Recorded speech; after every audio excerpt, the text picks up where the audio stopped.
One day, I swear I will get him, and when I do, he will go in the most horrific and painful of ways.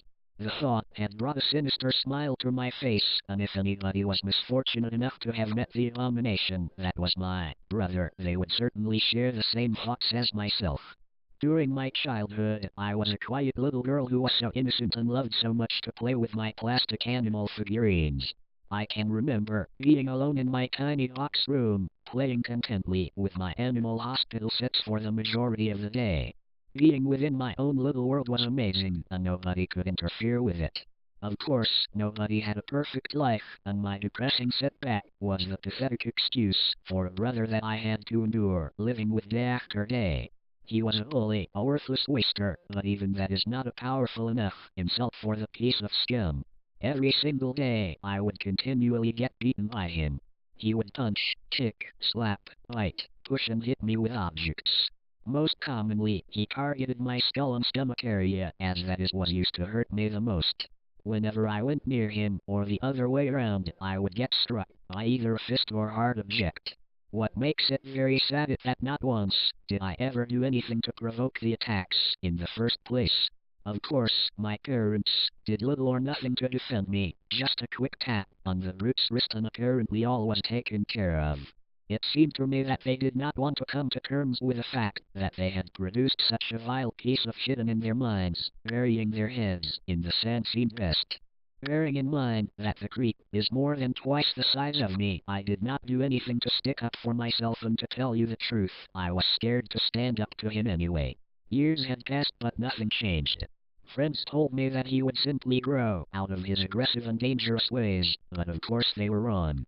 Naturally, I grew up despising my brother with every cell that was attached to my body. The beatings continued and I suffered in silence. I can remember on a number of occasions that he snatched at my hair so hard he pulled clumps of it out of my head. Again, mother and father did nothing, just told me to go to my room so they could hope that it would blow over.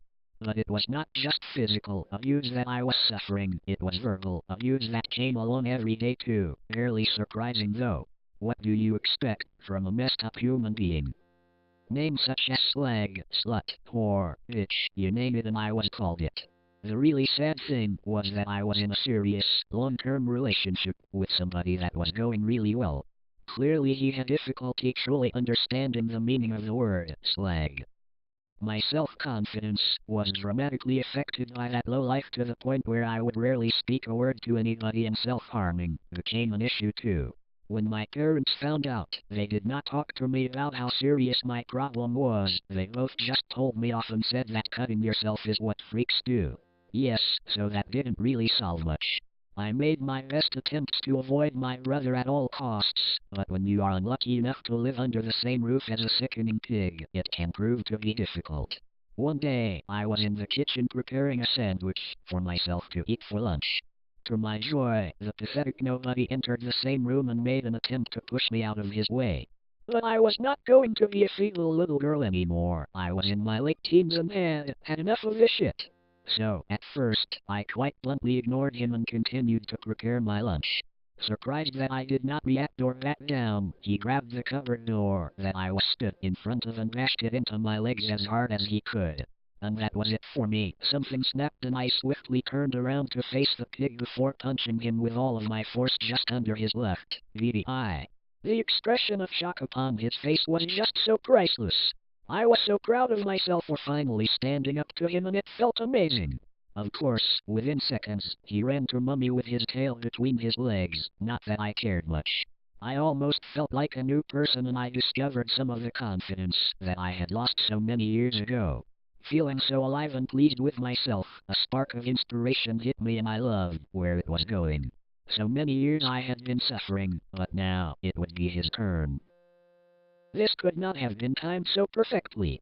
I came to learn that my parents were both working one evening, so I would be home alone with that waste of oxygen all night. It could not have been planned better. I patiently waited until the house was emptied of my mother and father, then I excitedly skipped over to the back door of our house, entered the garden where our garage was, and collected a baseball bat from the bleak collection of bricks and cement. Before returning back to the house, I took a deep breath and attempted to calm my nerves.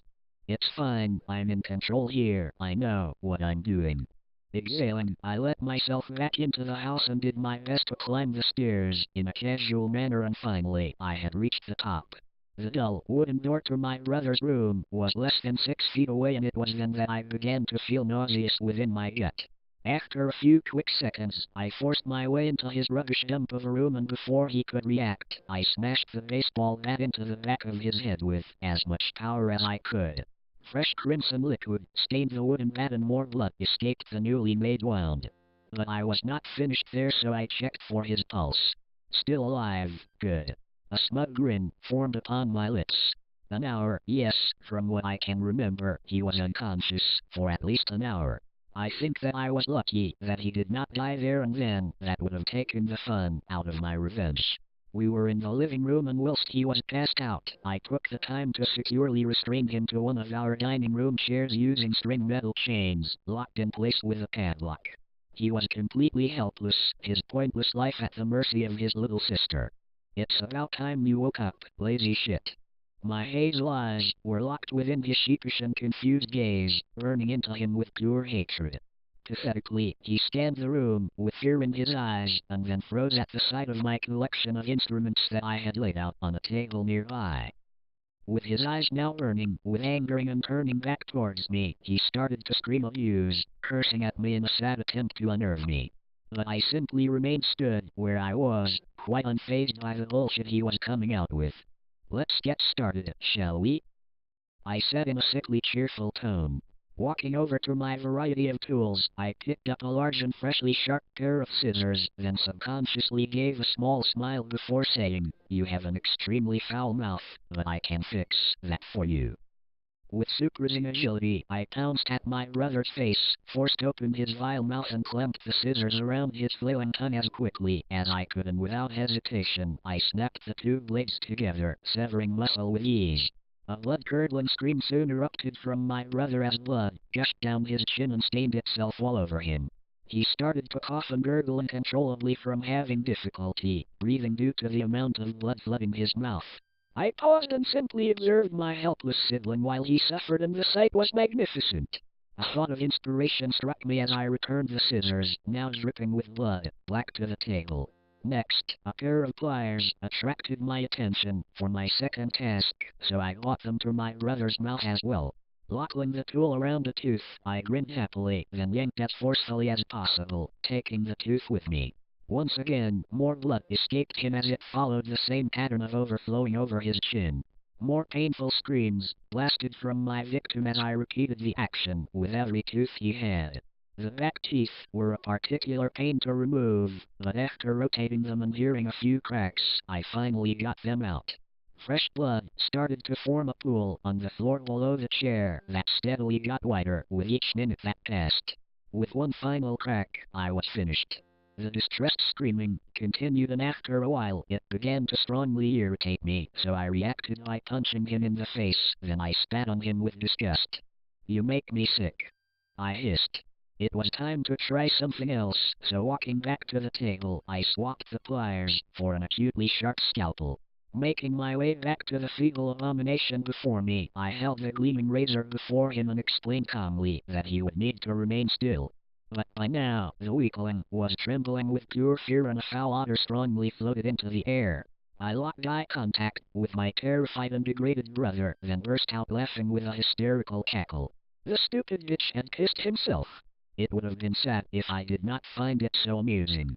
Without saying another word, I aimed my scalpel, then pressed it on my sibling's forehead and cleanly dragged it all around the circular shape of his porky face until I connected the incision together.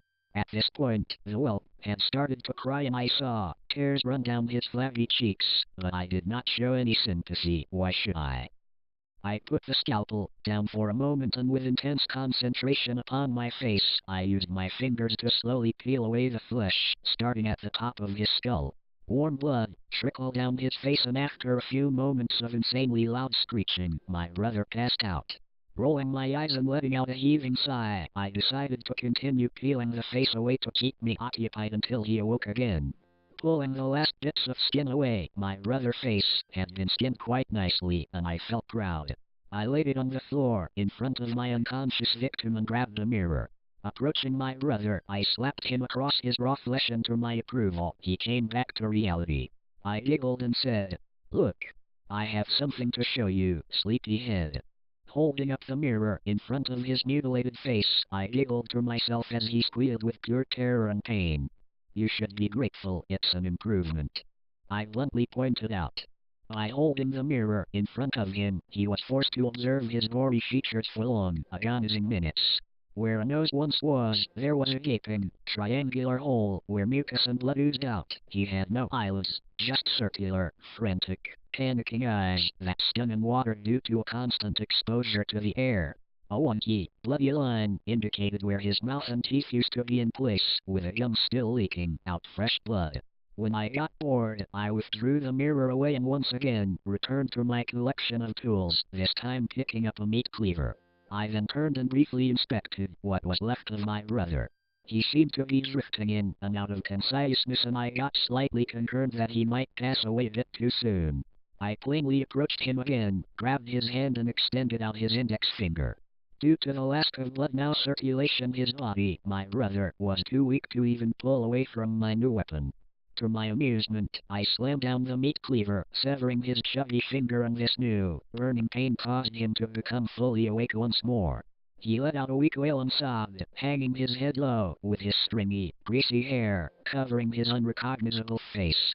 I pondered upon what I could do next, then I raised the meat cleaver and swung it at the side of his skull, and a high-pitched scream followed shortly after. An ear fell to the ground, and I swiftly repeated the action on the opposite side.